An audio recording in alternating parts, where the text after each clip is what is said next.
Praise the lord. మన ప్రభు అయిన యేసుక్రీస్తు నామములో దేవుని బిడ్డలందరికీ వందనాలు.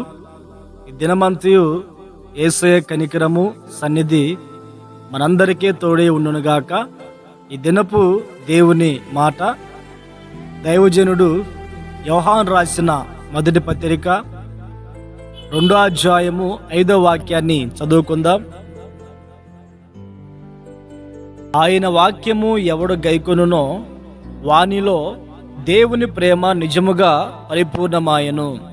ప్రియా దేవుని బిడ్డలారా, ఎవరైతే దేవుని యొక్క వాక్యాన్ని గైకొంటారో వారిలో దేవుని ప్రేమ పరిపూర్ణమవుతుందని ఇక్కడ మనం చదువుకుని ఉన్నాం.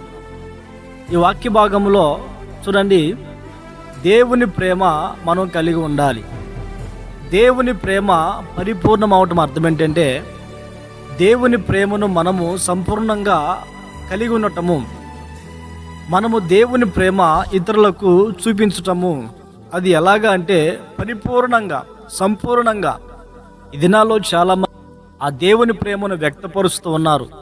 ఎలా వ్యక్తపరుస్తున్నారంటే, ఒక వ్యక్తి తన ఎదుట ఉన్నప్పుడు దేవుని ప్రేమ అని మాట్లాడుతూ మంచిగా ఉంటున్నాడు, ప్రేమగా మాట్లాడుతున్నాడు.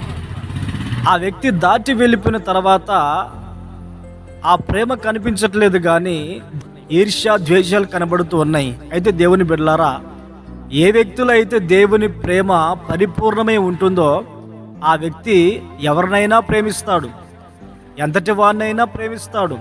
ఈ దినాల్లో మనం ఎవరిని ప్రేమిస్తున్నాము? మనల్ని ప్రేమించే వారిని మనం ప్రేమిస్తున్నాం. కానీ ప్రభు అంటారు, మిమ్మును ద్వేషించే వారిని ప్రేమించుడి, మిమ్ముని హింసించే వారి కొరకు ప్రార్థించేయుడి అని లేఖనాలు సెలవిస్తూ ఉన్నాయి. మనమేమో మనల్ని అభిమానించే వారిని ప్రేమిస్తున్నాం, మనల్ని ప్రేమించే వారిని ప్రేమిస్తున్నాం. ప్రభు అంటారు, అది కాదు ప్రభు చెప్పేది. ఎవరైతే మనల్ని ద్వేషిస్తున్నారో వారిని మనం ప్రేమించాలి. ఎవరైతే కోప్పడుతూ మనమంటే ఎవరైతే అసహ్యంగా మాట్లాడుతున్నారో వారిని మనం పరిపూర్ణంగా ప్రేమించాలి. మనము వారి యెడల పరిపూర్ణ ప్రేమ మనం వ్యక్తపరచాలి. అంతేకాని మనల్ని ప్రేమించే వారిని మనం ప్రేమించడం కాదు, అందరినీ ప్రేమించాలి. మనల్ని ద్వేషించే వారిని ప్రేమించాలి, మనల్ని హింసించే వారిని ప్రేమించాలి, మనల్ని దూషించే వారిని ప్రేమించాలి, మన గురించి చెడ్డ మాటల్లా పలుకు వారందరినీ మనం ప్రేమించాలి. అయితే ఎవరు ప్రేమిస్తారు అంటే, దేవుని యొక్క ప్రేమ ఎవరిలో అయితే సంపూర్ణంగా ఉంటుందో, పరిపూర్ణంగా ఉంటుందో వారు మాత్రమే ఇలాగున ప్రేమించగలరు. అయితే దేవుని బిడ్డలారా, మనం ఇక్కడ గమనించినప్పుడు ఆ సంపూర్ణమైన ప్రేమ ఎవరు చూపించగలుగుతారు అని లేఖనాలు మనం గమనించినప్పుడు, ఎవడైతే దేవుని వాక్యమును గైకొనునో వాడు మాత్రమే ఆ సంపూర్ణమైన దేవుని ప్రేమను చూపించగలుగుతాడు. ఎవరైతే దేవుని వాక్యాన్ని గైకొంటారో, ఈ దినాల్లో చూడండి, వాక్యాన్ని చదివేవారు చాలామంది ఉన్నారు, వాక్యాన్ని వినేవారు చాలామంది ఉన్నారు.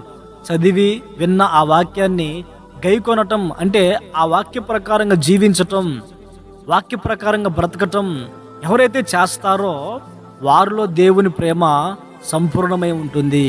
వారిలో దేవుని ప్రేమ, నిజమైన దేవుని ప్రేమ వారిలో ఉంటుంది.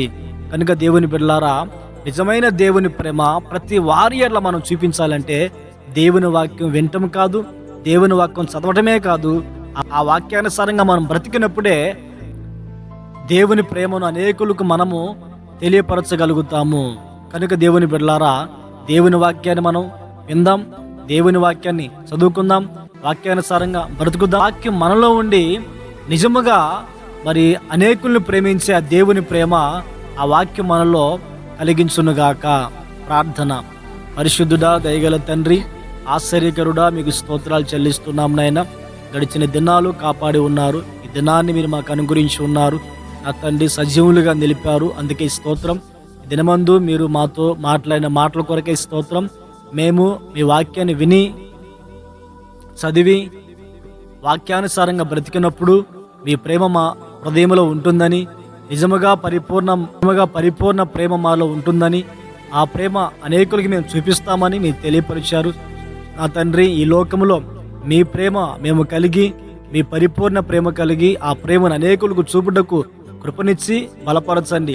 ఈ దినమంతా కృపాక్షేమాల తోడుగా ఉంచి ప్రేయర్ మార్గాలు మీ సన్నిధి మాకు తోడుగా ఉంచి మీ కనికరం మా మీద ఉంచి ఆశీర్వదించి మహిమను పొందమని, అవసరాలు తీర్చమని యేసు పేరట ప్రార్థించి అడిగి పొంది ఉన్నాము తండ్రి.